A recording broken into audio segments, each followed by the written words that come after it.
Over 2 decades later, I still fear for the family of a little pink dog. This Cartoon Network classic did not shy away from the spooky, and its stable of monsters still haunts me to this day. With the rise of meme culture, we've seen a resurgence of this tiny hero and some of his foes getting back into the limelight. But I think we need to take a deeper look at what made this show stick with so many of us. Hit that subscribe button and bell so we can talk about the things that this good boy did for love. I'm Chris Carr, and on this nostalgia trip, I want to talk to you about Courage the Cowardly Dog. Before we get to the spookies, I want to give a shout out to our super nerd sponsor of the day, Logan Clad. Thanks to heroes like Logan, we get to keep taking these trips to cartoons of days past, so thank you so much. If you want to pitch in, head on over to our Patreon page and see if a donation tier works for you. Okay, on to Courage. Before re-emerging as a strong player in meme culture in 2019, this Cartoon Network cartoon aired from 1999 to 2002. Our title character, Courage, is a sweet but easily spooked pink-hued dog who lived with his loving owner Muriel and her horrible husband Eustace. Out of jealousy, Eustace often lashes out at Courage, referring to him as "stupid dog" and scaring him with a creepy mask. The three live on a farm in the desert town of Nowhere, where Courage regularly encounters specters, ghouls, demons, monsters, and other agents of evil. Courage first appeared, though, in an animated short called The Chicken from Outer Space. That short was nominated for an Academy Award in 1995. Courage is an Academy Award nominee! It ultimately lost out to a Wallace and Gromit short called A Close Shave, but still, it's an honor just to be nominated. And it's a pretty lofty achievement among the cartoons of Cartoon Network history. The short is one of the things I most vividly remember about Courage. That murderous chicken, like seriously, I can't believe they actually choked all those chickens to death. And those horrible speckled eggs, ugh! I insisted I crack the eggs in all cooking activities to ensure I wasn't going to be spoon-fed a red egg that would scramble my DNA. The show was episodic, with a handful of returning characters. The majority of episodes centered around Courage protecting his humans from the strange dangers they encountered. Typically, Muriel and Eustace are completely oblivious to the perils around them, and Courage must act on his own only with his sassy computer to help him. The slapstick comedy and anthropomorphic animals made it a shoo-in for Cartoon Network, but the additional horror genre elements are what made it set above the rest. Series creator John R. Dilworth drew inspiration from sci-fi and horror classics like Forbidden Planet, The Exorcist, Village of the Damned, and more, and utilized the jarring insertion of live-action footage, photos, and unsettling CGI characters, crafting a bizarre and surreal world. These bold choices and nods to classic horror strewn throughout the series are what elevated the show as a whole, and what makes it so memorable. I also believe that's what made the series so dang addictive. I mean, this show scared the bejesus out of me as a kid. There was something about it that was just oogie, yet I could not look away. We all tuned in week after week. For why? Well, we had a plucky little pup we had to make sure was safe, animated antics to watch, but also, I think we wanted to experience and explore fear from the comfort of our couches. Sure, we were terrified, but we were safe. We could analyze fear and learn to look for danger. We had to make sure our eggs weren't going to get us. I think what was so effective is what the show chose not to show, leaving my brain to fill in the gaps and allow my imagination to just run wild. According to Dilworth, the only hard and fast rule from the network was no gore, so the show scared in far more cerebral ways. Unlike so many cartoons, and honestly unlike a lot of horror properties, Courage chose to more often than not depict three-dimensional villains who had relatable motives. Few antagonists were scary for the sake of just being scary. Oftentimes, Courage just needed to empathize with the creature terrorizing his family and help them out. Take, for instance, the Shadow and Shadow of Courage. This Bogart-like creature that morphed into the character's fears or annoyances simply wanted to be a performer and step out from being the literal shadow of a horrible man. You had characters like Jean Bon and his wife in the episode Head of Beef. I completely remembered this one wrong, by the way. Much like Courage, I thought the pig couple was killing and grinding their human customers into hamburgers. I also didn't catch that the restaurant's owner's name, Jean Bon, was a play on jamon, which means ham. Because Courage is so skittish and paranoid, he jumps to conclusions and believes that he and Eustace are moments away from being served up on toasted buns. When actually, this couple is just really into avant-garde meat sculpting. Which, I mean, that's not great either, but at least they're not going full Sweeney Todd. Speaking of the demon barber of Fleet Street, we definitely had disturbing foes and creatures who weren't misunderstood. They were just downright naughty. This is very much the case for Muriel's nephew Fred. Freaky Fred was so disturbing to me as a kid, and I still find him to be completely unnerving. Hate him. Unlike many of our other monsters, Fred's a human, proving that things don't have to be supernatural to freak you the heck out. This barber with poor impulse control would shave people's hair, narrated our story in some whacked-out Seussian rhyming scheme, and said the word naughty way too much.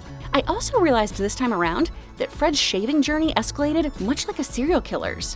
While revisiting his own history, Fred lets us know that he first shaved a gerbil, then a young girl, then a grown man. This is definitely the episode that gives me the biggest heebie-jeebies. Other episodes, I've realized, probably influenced the fears I still hold on to today, like the Queen of the Black Puddle. This monster seemed to pull from the lore of the Lady of the Lake and Sirens, beckoning Eustace to come with her to her underwater lair where she intends to eat him, as she's done to hundreds of other men. The Queen was able to connect any body of water to her underwater lair, and once that water was dry and gone, there was no escape. I'm pretty sure all the suspense around escape routes drying up is what gave me claustrophobia. Playing on my Catholic fears, the episode The Demon in the Mattress has tons of Exorcist references, down to the spinning head and projectile vomiting. But perhaps one of the most notoriously famous scary characters from the series was King Ramses. While the CGI today makes him look more wacky waving arm flailing inflatable tube man than chilling creature of the night, at the time, his jarring movements and digital design placed him in the uncanny valley, which made you as a viewer completely be put off by his appearance. I mean, nowadays this character is more king of the memes than terrifying Egyptian king. This image keeps creeping up though, because everyone who watched this episode has a shared trauma surrounding it. We were horrified by the man in gauze, which is why we have to keep uploading Return the Slab memes. Oh, and fun fact, part of King Ramses' song, Man in Gauze, is sampled in Kanye West's song, I'm In It. This is just another example of what the show did well, inserting the uncanny to disturb you and make a lasting impression because of it. Sigmund Freud actually discussed this in a 1919 essay. The unheimlich, or uncanny, involves the experience of something familiar being rendered unfamiliar, and that sticks with us in a troubling way. This is often why we see twins used as a horror trope. Seeing double of something, or rather someone, feels uncanny. Courage delivered on this as well with the Stitch sisters, conjoined twins who spoke in sync.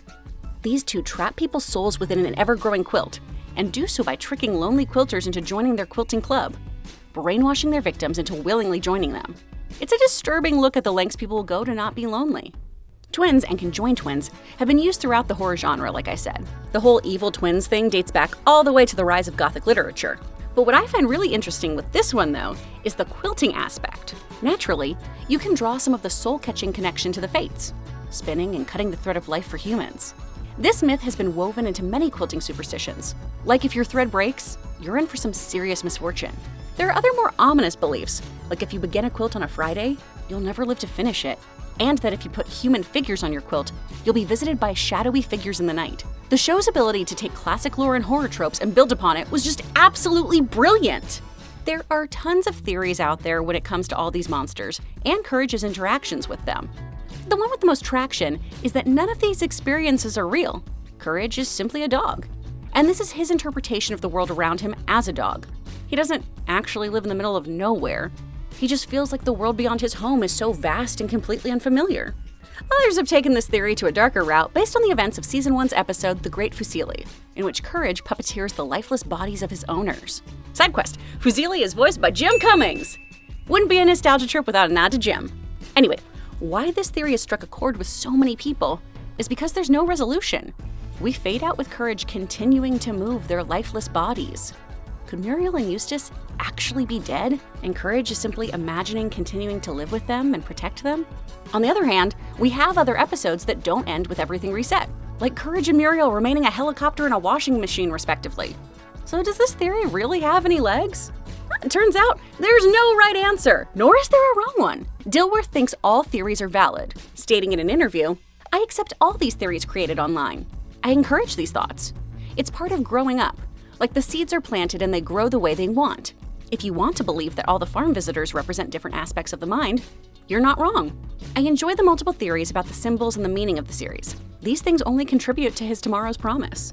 I love this. I think that's how we should approach art, that it's all open to interpretation.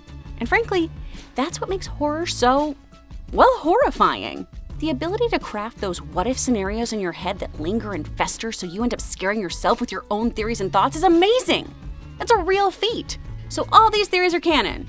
Eustace was a ghost. LeQuack is God. Muriel's still a washing machine. Courage is responsible for the eggplant emoji. That's canon, baby! Courage had its 4-season run and, like most cartoons, was canceled after. 52 episodes seems to be the golden standard of runtime in most of these nostalgia trips. Courage fans, though, wanted more. The dog continued to pop up in Cartoon Network branding and games, until finally, a CGI short called Fog of Courage was released that hoped to reboot the series. But alas, nothing happened. Supposedly, there's a prequel series in the works called Before Courage, but there's been no updates on this since 2019. While Dilworth is obviously excited about this project, he doesn't seem to be holding his breath either, and has likened himself to a bride waiting at the altar. Until the ink is signed on a deal, we can only speculate if we're going to see more Courage. Over 20 years later, this series remains burned into viewers' brains as one of the most terrifying shows that influenced their fears. Courage wasn't afraid to give us mythology, surrealism, absurdism, or challenge what one could get away with in children's programming. This little pink dog also reinforced what it actually was like to be courageous. Being brave isn't laughing in the face of danger, it's being scared and dealing with your fears, especially if it means saving your loved ones. And sometimes, the things that scare us are just things we simply don't understand, and we need to address them from a place of empathy. Even mean farmers have sad pasts and nightmarish monsters have dreams. Courage, the goodest boy, isn't just meme-worthy. He and his gallery of ghouls are DVD box set worthy, and continue to influence animators pushing the limits of what they can do for scares. Of course, these are just my thoughts and feelings on Courage the Cowardly Dog. The question is, what do you guys think of the show? Did you find these monsters to be as unsettling as I did? Hit me with your hot takes in the comments below. If you liked this video, then give it a like and click to the left for more nostalgia trips. Thanks again to our donors on Patreon, and thank you for watching. Until the next detour, I'll see you, Space Cowboy.